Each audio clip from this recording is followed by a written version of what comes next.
Hi అందరికి welcome back to our channel. ఇవాళ రవ్వ బూరెలు ఎలా చేసుకుందామో చూద్దామా. ముందుగా ఒక కడాయి పెట్టుకొని అందులో ఒక కప్పు రవ్వ వేసుకొని బాగా వేయించుకోవాలి. సిమ్లో పెట్టుకొని మంచిగా రోస్ట్ చేసుకోవాలి. మంచి స్మెల్ వచ్చే వరకు దీన్ని మంచిగా వేయించాలి. ఆ తర్వాత ఒక గిన్నె పెట్టుకొని అందులో నీళ్ళు పోసుకోవాలి. ఈ నీళ్ళను వేడి చేయాలి, ఎందుకంటే మన రవ్వ ఉడకబెట్టుకోవాలి కాబట్టి ఈ నీళ్ళని మంచిగా వేడి చేసుకోవాలి. అంతలోపు నీళ్ళు వేడయ్యే లోపు మనం గోధుమ పిండి తీసుకొని కలుపుకుందాం. గోధుమ పిండిలో కాస్తంత చక్కెర, 2 ఇలాచీలు, ఒక చిటికెడంతా సాల్ట్ వేసుకోవాలి. అంతలో మన నీళ్ళు మసులుతున్నాయి కదా, అందులో ఇలాచీ వేసుకుందాం.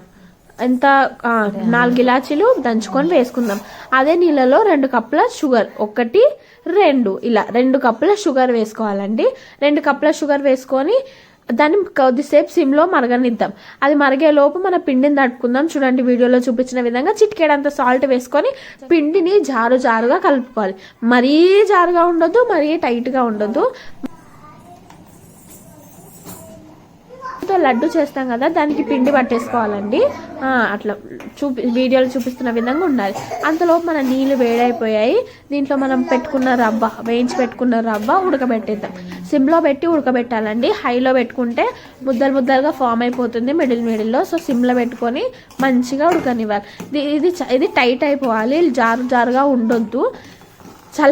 చల్లారే లోపు ఇది ఎలాగో టైట్ అయిపోద్ది. అంతలోపు మనం కడాయి పెట్టుకొని డీప్ ఫ్రైకి సరిపడంత ఆయిల్ వేసేసుకుందాం. చూడండి, మన రవ్వ ఎంత టైట్గా అయిపోయిందో. ఇది ఇంకా వేడిగానే ఉంది కాబట్టి చల్లారే లోపు ఇంకా టైట్ అయిపోద్ది. సో ఇలా గట్టిగా ఉండాలి, జారుగా అస్సలు ఉండొద్దు. ఇలా ఉన్నదాన్ని మనం ఇట్లా లడ్డులాగా చేసేసుకోవాలి.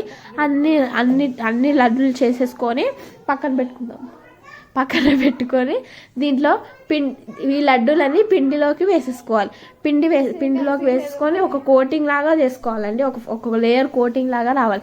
ఇలా కోటింగ్ వచ్చిందని డీప్ ఫ్రైలోకి వేసేసుకుందాం. డీప్ ఫ్రైడ్ ఆయిల్ అయితే బాగా కొద్దిసేపు వేడవ్వనివ్వాలి. చల్లారిన ఆయిల్లో వేసుకోవద్దు. సిమ్లో పెట్టి వేయించాలి. మంచి గోల్డ్ ఎల్లో కలర్ వస్తుంది.